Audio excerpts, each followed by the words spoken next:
Le 25 décembre, un avion de la compagnie Azerbaijan Airlines s'est écrasé.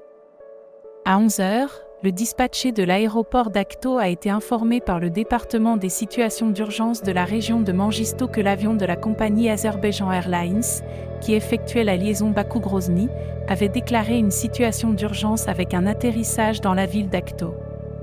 Malheureusement, l'appareil s'est écrasé. Selon les premières informations, 69 personnes se trouvaient à bord de l'appareil, dont 5 membres d'équipage.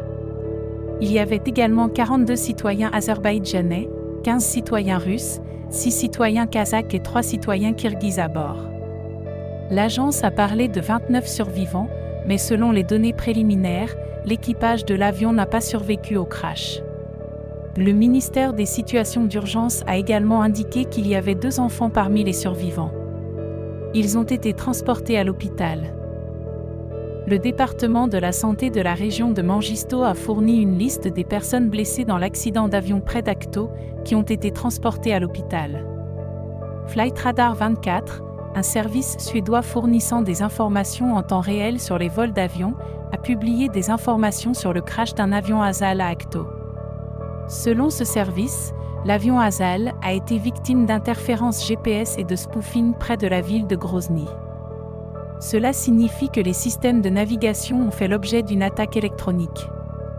Le vol, qui devait durer moins d'1 heure, a duré 2 h et 33 minutes. L'altitude a fluctué pendant plus d'1 heure avant que l'avion ne s'écrase près de l'aéroport d'Akto. Les causes de ces bizarreries restent inconnues.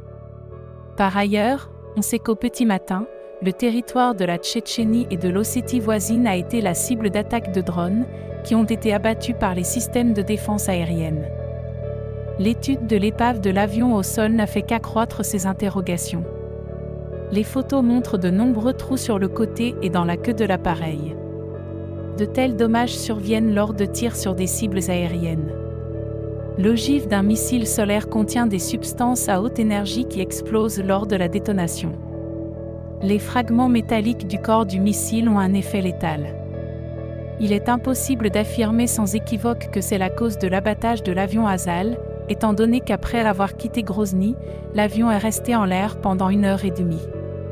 S'adressant aux membres de la commission d'État, le président Ilham Aliyev a déclaré « Il y a des photos du crash dans les médias et les réseaux sociaux, que tout le monde peut voir.